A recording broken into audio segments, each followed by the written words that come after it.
11 दलित साहित्य का वैचारिक आधार। डॉक्टर भीमराव अंबेडकर दलित साहित्य और अंबेडकर के विचारों के संबंध को जान पाएंगे।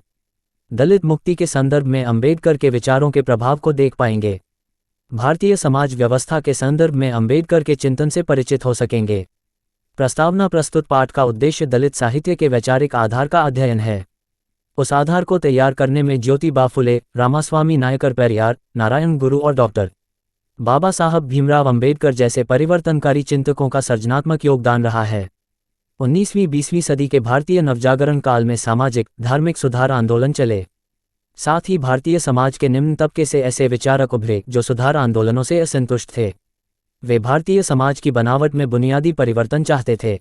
निम्न तबके से यहाँ अभिप्राय समाज के उन लोगों से है जिन्हें जन्म, जाति और वर्ण की विभेदात्मकता के आधार पर दीर्घकाल तक सामाजिक न्याय, सामान्य मानवीय व्यवहार और मानवाधिकार से वंचित रखा गया। उसके अंतर्गत मुख्यतः वर्ण व्यवस्था में शूद्र समझी जाने वाली जातियां, छुआछूत की प्रथा के शिकार अछूत, हरिजन और गिरिजन आते हैं। भारतीय समाज की इन श्रेणियों से उभरे बुद्धिजीवियों का विचार है कि भारत के पिछड़ेपन और लंबी गुलामी का एकमात्र कारण छुआछूत पर आधारित सड़ी गली जाति प्रथा रही है। जिन चिंतकों ने उसका मूलोच्छेद कर भारत में समतामूलक सामाजिक न्याय पर आधारित नए समाज के निर्माण के लिए अथक परिश्रम किया, उसमें सर्वाधिक वैज्ञानिक एवं मौलिक चिंतन डॉक्टर बाबा साहब भीमराव अंबेडकर का है। बाबा साहब के चिंतन ने तत्कालीन एवं वर्तमान भारतीय समाज को समझने की नई दृष्टि दी। उस दृष्टि की पहल पर 20वीं सदी के अंतिम 2-3 दशकों में दलित विमर्श तेजी से उभरा। एक नई सामाजिक दृष्टि से संपन्न साहित्य में ऐसा आंदोलन उभरा जिसका अभिप्राय था मनु द्वारा समर्थित ब्राह्मणवादी वर्ण व्यवस्था का उच्छेद और उसमें अस्पृश्यता, दमन और शोषण, उत्पीड़न के शिकार अछूतों, अंत्यजों के दुख दर्द को केंद्रीय चित्रण के रूप में स्वीकृति। यह एक संवेद प्रयास था। उसके परिणामस्वरूप भारतीय भाषाओं में दलित साहित्य सृजन की नई प्रवृत्ति का विकास हुआ। दलित साहित्य की वैचारिकी, अंबेडकर का चिंतन। भारत में 3 प्रमुख सांस्कृतिक आंदोलन हुए हैं: भक्ति आंदोलन, प्रगतिशील आंदोलन और दलित आंदोलन। तीनों का चरित्र अखिल भारतीय रहा है। तीनों सामाजिक विषमताओं, शास्त्रविहित मर्यादाओं एवं हर तरह के मानवीय शोषण के विरुद्ध प्रतिरोध की आवाज बनकर उभरे। इनमें सर्वाधिक मुखर दलित प्रतिरोध का स्वर रहा है। यूं तो भक्तिकाव्य की पूरी निर्गुण संत परंपरा में शास्त्रीय आचारवाद और जात पात के विरुद्ध समाज के सबसे निचले तबके से उठी हुई आवाज की बिखरी गूंज सुनाई देती है, किंतु उनका स्वर दलित साहित्य के स्वर से भिन्न है। मध्यकालीन संतों भक्तों की वाणी में अपने दलित होने का सचेत अनुभव नहीं है। पहले तो स्वाधीनता आंदोलन ने और उसके बाद दलित आंदोलन ने एक संगठित जनशक्ति का रूप ग्रहण किया। उसने बिखरे हुए दलित असंतोष को ठोस वैचारिक आधार देकर दलित एकता को एक राजनीतिक शक्ति में बदलकर दलित मुक्ति का रास्ता दिखाया। डॉक्टर अंबेडकर को पूरा विश्वास था कि किसी भी समाज व्यवस्था में राजनीतिक अधिकारों के बिना सामाजिक मुक्ति की कल्पना असंभव है, क्योंकि हर समाज व्यवस्था की अपनी राजनीति होती है। भारतीय संदर्भ में उन्होंने जाति व्यवस्था के उन्मूलन में दलितों की मुक्ति देखी। भारत में जातिविहीन समाज की स्थापना के लिए उन्होंने बौद्ध धर्म को स्वीकार किया, क्योंकि हिंदू धर्म की तरह बौद्ध धर्म में सामाजिक विभाजन जैसी चीज नहीं है। उन्होंने स्पष्ट घोषणा की कि मैं हिंदू के रूप में पैदा हुआ, इस पर तो मेरा वश नहीं था, मगर मैं हिंदू के रूप में मरूंगा नहीं। डॉक्टर अंबेडकर जाति प्रथा के जबरदस्त विरोधी थे। उन्होंने अपने व्यक्तिगत जीवन में जातीय अपमान का दंश भोगा था। उनकी पढ़ाई अमेरिका और इंग्लैंड में हुई थी। उन्होंने अपना जीवन सरकारी कार्यालय में एक लिपिक के रूप में शुरू किया, किंतु शीघ्र ही सवर्ण हिंदुओं के विरोध के कारण उन्हें नौकरी छोड़नी पड़ी। जीवन की पाठशाला में उन्हें यह अटल विश्वास हुआ कि अछूत जाति प्रथा की देन है। जब तक उसका अस्तित्व है, अस्पृश्यता बनी रहेगी। अछूतोद्धार का अर्थ है जाति प्रथा का अंत। बाबा साहब की दृष्टि में दलित को विदेशी उपनिवेशवाद से मुक्ति का फायदा तब तक नहीं मिल सकता जब तक भारतीय समाज के आंतरिक उपनिवेशवाद अर्थात जाति प्रथा से उन्हें मुक्ति नहीं मिलती। उनकी दृढ़ मान्यता थी कि अछूतों अस्पृश्यों की समस्याओं को सुलझाए बिना भारत की आज़ादी उसकी बहुसंख्यक दलित जनता के लिए अर्थहीन है। छुआछूत तभी गायब होगा जब पूर्ण रूप से हिंदू समाज व्यवस्था, खासकर जातिवाद, समाप्त हो जाएगा। डॉक्टर अंबेडकर ने 25 नवंबर 1949 को संविधान के मसौदे पर तर्क वितर्क का जवाब देते हुए कहा, हमें अपने राजनीतिक लोकतंत्र को सामाजिक लोकतंत्र भी बनाना चाहिए। राजनीतिक लोकतंत्र तब तक स्थायी नहीं रह सकता जब तक वह सामाजिक लोकतंत्र के आधार पर टिका नहीं रहेगा। सामाजिक लोकतंत्र से अभिप्राय है एक ऐसी जीवन विधि जो जीवन के सिद्धांत के रूप में स्वातंत्र्य, समत्व और भ्रातृत्व को मान्यता देती है। स्वातंत्र्य, समत्व और बंधुत्व के ये सिद्धांत एकत्रई में अलग अलग तत्व नहीं हैं। ये मिलकर एकत्रई के संयोग इस अर्थ में है कि यदि इनमें से कोई भी तत्व किसी दूसरे का साथ छोड़ दे तो लोकतंत्र का सारा उद्देश्य ही निरर्थक हो जाएगा। डॉक्टर अंबेडकर ने अपने इसी तर्क से हिंदूराज का विरोध किया था। अगर हिंदूराज एक वास्तविकता बन जाता है तो निस्संदेह यह इस देश के लिए सबसे बड़ी विपदा साबित होगी। हिंदू चाहे जो भी कहे, हिंदूवाद स्वतंत्रता, समानता तथा बंधुत्व के लिए आपदा है। किसी भी कीमत पर हिंदू राज को रोकना आवश्यक है, कारण कि वह हिंदुओं का प्रभुत्व एवं आर्यों की एक वर्चस्वशाली प्रजाति के रूप में उनके आडंबरी मिथ्या गौरवगान को ही स्थापित नहीं करेगा, वह दमनकारी वर्ण व्यवस्था और जाति प्रथा को भी मजबूत बनाएगा। डॉक्टर अंबेडकर मानते थे कि वर्ण व्यवस्था सिर्फ श्रम का विभाजन ही नहीं है, वह श्रमिकों का विभाजन भी है। धर्म, जाति आदि के आधार पर बढ़ती हुई जनता की मुक्ति असंभव है। सामाजिक मुक्ति में दलित मुक्ति है, ये समझ अंबेडकर की थी। मराठी लेखक तारचंद्र खांडेकर ने लिखा है, दलित साहित्य की निष्ठाएं केवल अछूत, दलित, आदिवासी, दुखी, पीड़ित मानव मात्र तक ही सीमित नहीं, बल्कि वे संपूर्ण मानव समाज के मूल्य हैं।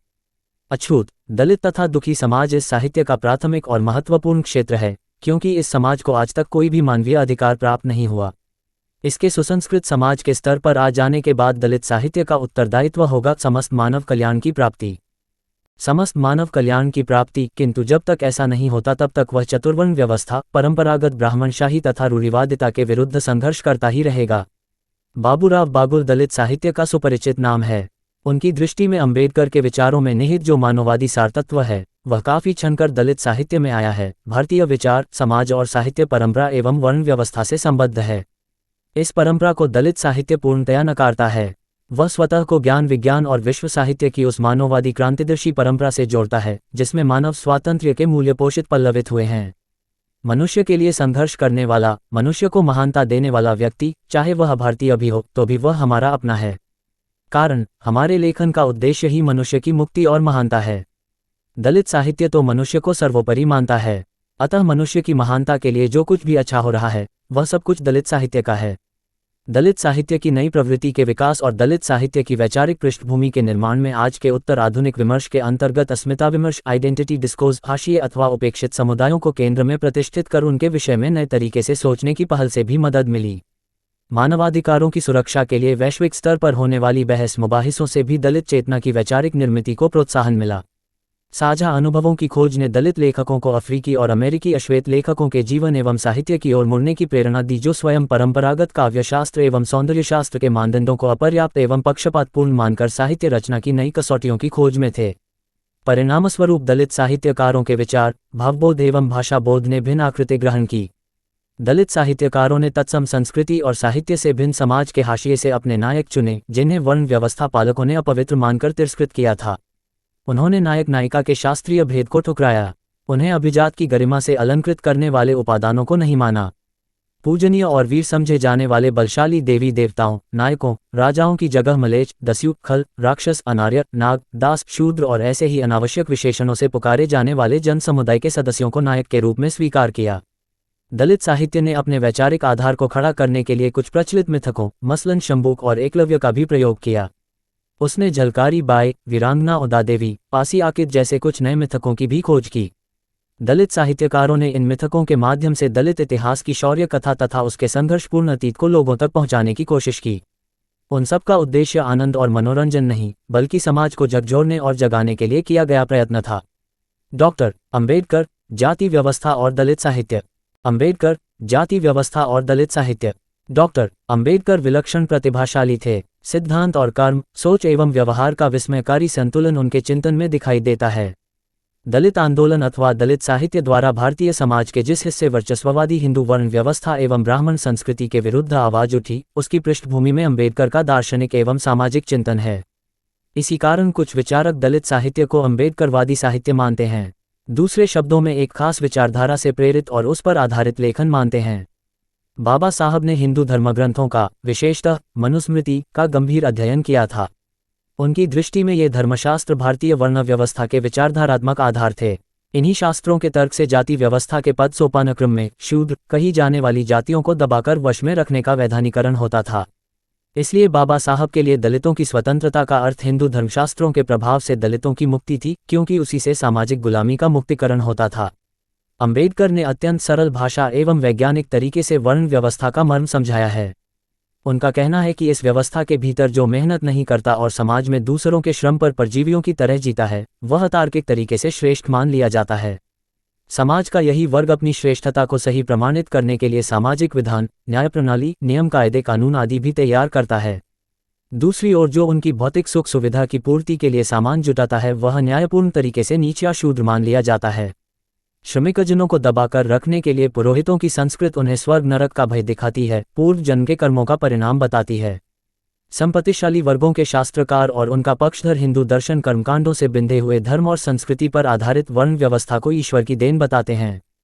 डॉक्टर अंबेडकर आधुनिक भारत के संभवतः पहले विचारक हैं जिन्होंने भारतीय धर्मशास्त्रों में निहित विचारों की ताकत को पहचाना।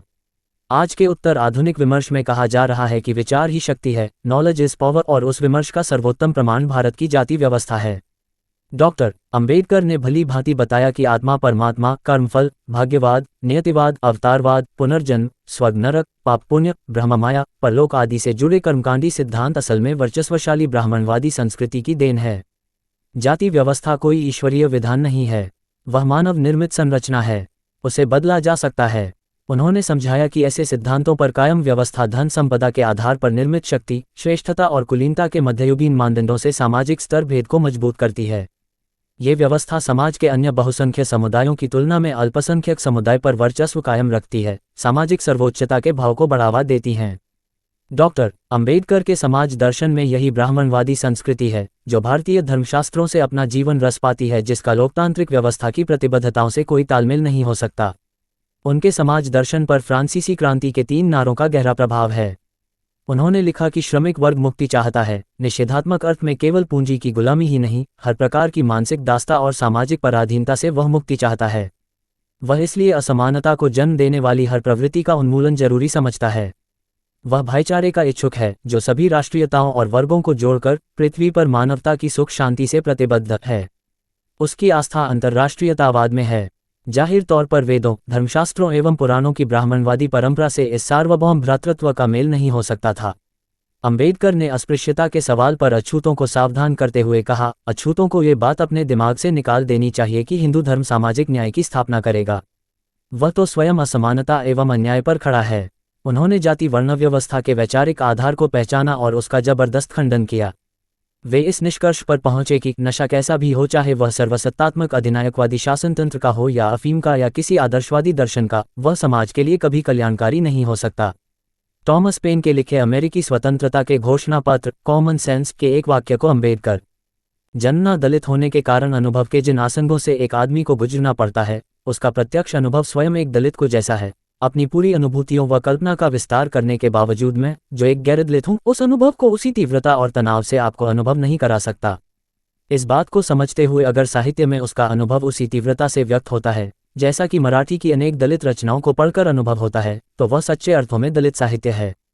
मैनेजर पांडेय ने राख ही जानती है जलने की पीड़ा और कोई नहीं कहकर दलित अनुभवों को दलितेतर अनुभवों से भिन्न माना। स्वानुभूति और सहानुभूति के बीच थोड़ी लचीली दृष्टि अपनाते हुए डॉक्टर शिवकुमार मिश्र ने गैरदलितों द्वारा दलित जीवन पर लिखी गई रचनाओं को दलितों की पक्षधर अथवा मित्र रचना मानने तथा उसमें अभिव्यक्त करुणा, दया, अनुकंपा या सहानुभूति को व्यापक नजरिए से देखने की अपील दलित लेखकों से की है। दलित साहित्य की रचना सिर्फ दलित कर सकते हैं, एक अतिवादी दृष्टि है। राख अचेतन तत्व है, दलित आवयविक रूप से विकसित एवं सचेत मानव समुदाय है। उस समुदाय के लिए राख का रूपक आलोचकीय सदिच्छा के बावजूद उसका अवमूल्यन है, जो दूसरा अतिवाद है। दोनों तरह के विचारक दलित साहित्य और चिंतन को लोकतांत्रिक विमर्श के बजाय हिंदू विमर्श की तरह देखते हैं, जबकि डॉक्टर अंबेडकर ने दलित मुक्ति को समाज की व्यापक मुक्ति के प्रसंग में देखा था। बुद्ध ने ब्राह्मणवादी व्यवस्था से मुक्ति के लिए शास्त्र सम्मत ज्ञान को अपर्याप्त मानकर विवेक सम्मत व्यवहारिक ज्ञान को अपनाने पर बल दिया था। स्वतंत्र भारत में दलित साहित्य और चिंतन उसी प्रत्यक्ष अनुभव का परिणाम है। स्वानुभूति का तर्क दूसरी तरह का ब्राह्मणवाद है, यानी जातीय संस्कारों से बचना एवं उन्हें तोड़ना अगर इतना कठिन है तो फिर एक दलित दूसरे दलित की पीड़ा को भी न तो अनुभव कर सकता है और न उसे व्यक्त कर सकता है। कारण कि दलितों में भी पद सोपान क्रम है। कुछ जगहों पर दलित और महादलित में भेद किया गया है। अब अगर दोनों की अनुभूति इतनी भिन्न है कि दोनों एक दूसरे को समझ नहीं सकते, तो इसी तर्क से एक समूह के सदस्य भी आपसी भिन्नता के कारण अलगाव में होंगे। वे सामान्य अनुभवों का साझीदार नहीं हो सकते। दूसरे शब्दों में, एक जाति का दलित व्यक्ति दूसरी जाति के दलित व्यक्ति के दुख दर्द को क्यों कर समझेगा। यहाँ लैंगिक भिन्नता का प्रश्न महत्वपूर्ण है। स्त्री पुरुष के जीवन और उत्पीड़न के रूपों में भी भिन्नता होती है, तो स्वानुभूति की लैंगिक भिन्नता स्वतः स्पष्ट है। दलित स्त्री की प्रसव वेदना दलित पुरुष की स्वानुभूति नहीं हो सकती। बुधिया की प्रसव वेदना घीसू माधव की स्वानुभूति नहीं।